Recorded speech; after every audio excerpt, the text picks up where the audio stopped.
Hello, my name is Jocelyn Dunn and I'm 9 years old. I tell most people to call me Jocelyn, but my closest friends call me Jossie. I live in Florida with my mom and dad, my one baby sister, and my 5 brothers. They call me Bossy Jossie. I'm so glad to be here in Texas away from all the boys. I was once asked to describe myself in one word, and I think that would be dance. I love to dance. Anywhere, anytime, for any reason. I think everybody should dance. It makes life more fun. It turns a bad day into a good one, and a good one into a better one. When I was diagnosed with cancer, I was 7 years old. I was actually first misdiagnosed with Ewing sarcoma, so I had to go through 6 months of chemotherapy for nothing. I lost all my hair and got real skinny.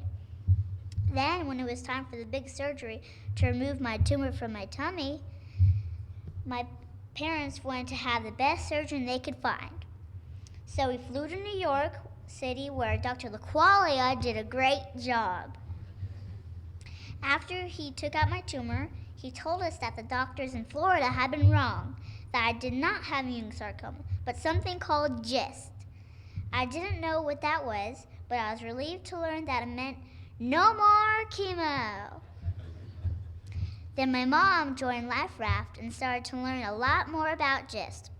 We learned that a really nice man named Mr. Norman was helping out kids like me by getting really cool people like Dr. Dan Vasella to invent miracle drugs for us. Dr. Vasella, you can definitely call me Jossie because you're my new best friend.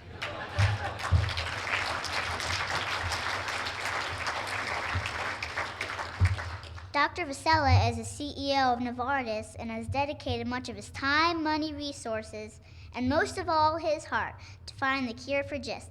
Isn't he awesome?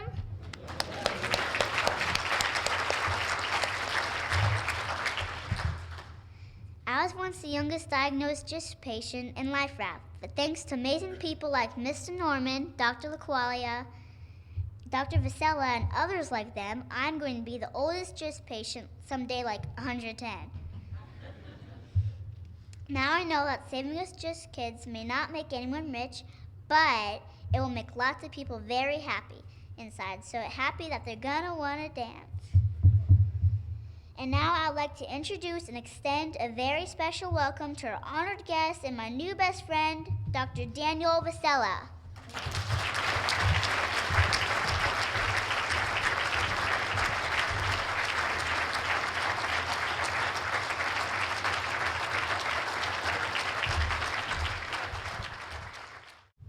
Now, the history of Glivec in some ways, and we'll come back to that, but has started in 1960 with the discovery of the chromosomal abnormality, Philadelphia chromosome in chronic myeloid leukemia. In 73 then, it was discovered at the University of Chicago that this was a translocation between 2 genes, 9 and 22. In the 80s, it was discovered that the pathway was discovered, what this really did from a point of view of the communication in the cell, how the cell turned suddenly to a cancer cell. And that to block then the production of that oncogene was really the creative idea which Alex Matter had, who was heading at the time our cancer research endeavor. And the rest then is history. 92, Glivec was synthesized. 93, it was a drug candidate. 98 only, after many failures, I have to say, toxicology findings, then it didn't work when it was given IV. It had to be found out that it only worked when it was given orally. But in 98, then the first clinical trial, and in 99 were the stunning first results. And we didn't yet know that it would work in GIST too. And then the first visits I got a visit from a husband from a patient who had GIST and had, I think, 27 surgeries up to then. And he talked to me about c-KIT. He talked to me about inhibition of c-KIT, and he really pushed us in that direction too. So it came in a never-seen way. For me, it was absolutely the first time where I saw that patients and relative of patients took such an active stand and moved what we were doing inside to a much higher gear. And in fact, within 2 years, Gleevec was registered. Within 10 weeks, FDA did review the file. Never seen before and never after, by the way, too. So really an extraordinary dynamic and speed. And I want to leave you with three particular thoughts for the future. The first is around the topic of speed. At Novartis, some of us still talk about Gleevec speed. It was the fastest we had ever discovered and developed a medicine. And it was truly quite remarkable to see people work long into the evenings, through the weekends, give up time with their children to see this drug come to market as soon as possible. It was always, we can do it, we can find a way. The pace at which we were able to develop and deliver the medicine was really quite impressive once the potential became clear. But if we're able to achieve our plan with Tasigna, we're going to talk about Tasigna speed. And you might ask why. And it's really, this is even a more remarkable story.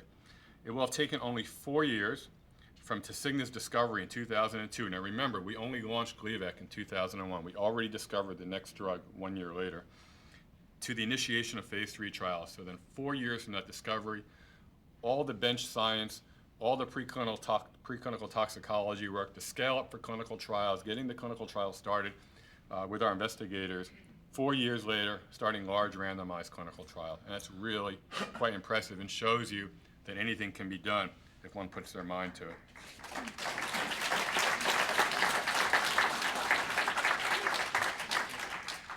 What's more, we're not going to stop with Tasigna. We're going to continue to work on better medicine. Some of the data you saw on a variety of slides were from some of our drugs, but also that from other companies.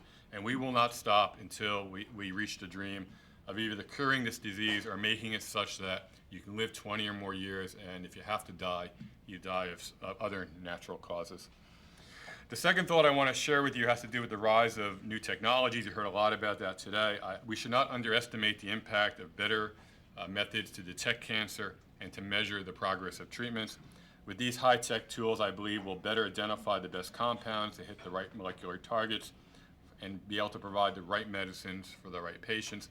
Technology will help us better see how our trials are progressing early on, and we'll be able to know whether we should continue to invest your time and our money on a therapy that's not going to amount to anything, or whether we should double our efforts and move with even greater speed.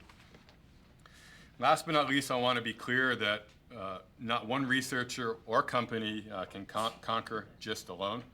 I encourage the Raft Group research team, my colleagues at Novartis, and other companies to be open, to share data, to work together with each other, and to work together with the patient community. We can't afford to waste even one moment. And that brings me back to where I started this afternoon, looking back at the history of Gleevec and the 5 years of life enjoyed among the GIST patients who we are recognizing here today, and looking ahead to what might be innovative new therapies to extend these 5 years to 10 years, 20 years, or perhaps more. To me, this meeting is simply a celebration of life.